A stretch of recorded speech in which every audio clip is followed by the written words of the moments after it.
So coming specifically to vaginal delivery, Yeah. let's Yeah. do it first the vaginal and then the Yes. C-section. So what is basically, what are the benefits to both mother and the baby if everything's going normal, Yeah. under normal circumstances, they opt for A normal vaginal vaginal. delivery? Yeah. Right. So, putting aside the pain that they have Yeah. to go through, that's a 8 to 10 hour process of normal vaginal labor. The bonding is said to be better with a vaginal delivery because Okay. the hormones that are released during the normal labor process, that's the oxytocin hormone, that helps with the milk production and the milk ejaculation as well. Okay. So the first bonding between the mother and child is the feeding process or the lactation process is statistically better with a normal vaginal delivery. Having said that, it's not like the same bond is not developed with a Yeah. cesarean section, but because the long process of these hormone releases in the body, there is a better bonding that is developed between the mother and the child. For the child, a normal delivery has two advantages.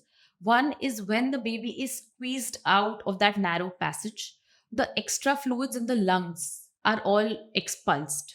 And Okay. that helps the baby in the first few breaths. The baby breathe better once it is out.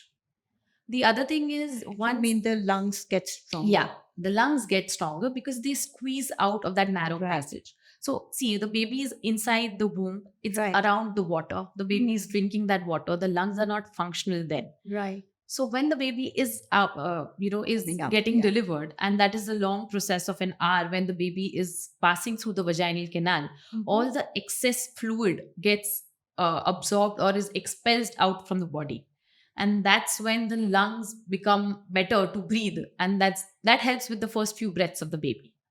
So, by and large, you mean to say that the health outcome of a baby coming out through normal delivery is better? Yes, is better. Can we explain this better? Okay, so this is difficult for normal people to understand, but the second advantage to the baby for a normal delivery would be that it passes through the normal vaginal passage. So the microbacteria and the microorganisms that the baby gathers during this process actually helps them build a better immunity later in life. So these are the two advantages to the baby of of undergoing a normal delivery. I think that's about it.